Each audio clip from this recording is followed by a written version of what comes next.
లోకేష్ బాబు ఇండియాలో one of the greatest politician అవుతున్నాడు. ఈ రోజు ఆయన ప్రవర్తన చూడండి, అవుతాడు కదా. ఇండియాలో గ్రేటెస్ట్ పొలిటీషియన్ కాకపోతే నన్ను అడగండి. ఎప్పుడు నా నోటి నుండి వచ్చిన మాట ఎప్పటివరకు మిస్ అవ్వాలా సార్? నేను అవదు నాకు నా నోటి గవక నేను మనస్ఫూర్తి కంటే అది అవ్వదు. వీళ్ళు చెప్తున్నా, నారా లోకేష్ గారు అనేవాడు ఇండియాలో పెద్ద రాజకీయ నాయకుడు అవుతాడు. ఏంటి సార్ ఆయన ఒక మనిషి ఇట్లా కూడా మారొచ్చా? అది సార్ ఆ తల్లి పెంపకం. సార్ ఆ రోజు బయటకు రావాలని నేను ఒకటోసారి 5 సార్లు వెళ్ళే సార్ సుప్రీంకోర్టుకి.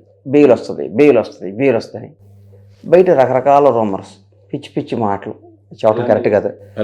ఆయన ఉండడు, ఇంకా రిమూవ్ చేసేస్తారని రకరకాల నోటికి ఏది వస్తుంది. ఎవడు నోరే కదా సార్, దానికి నోటికి మనం మాట్లాడంగా డెబిట్ కార్డులో డబ్బుల్లా కట్ అవుతాయి అంటే ఎవరో నోరు మాట్లాడరు. అంతే కదా సార్. డెబిట్ కార్డు అరే మనం తప్పు మాట్లాడితే నీ అకౌంట్లోంచి 1000 రూపాయలు కట్ అవుతాయి అంటే చాలామంది తప్పు మాట్లాడరు. అబద్ధం ఆడితే నీ అకౌంట్లోంచి 1,00,000 రూపాయలు నీదేదో పోద్దని మన రూల్ పెట్టాము, అది భగవంతుడు స్కీమ్ పెట్టాడు అనుకోండి, అబద్ధాలు ఉండవు, తప్పులు ఉండవు.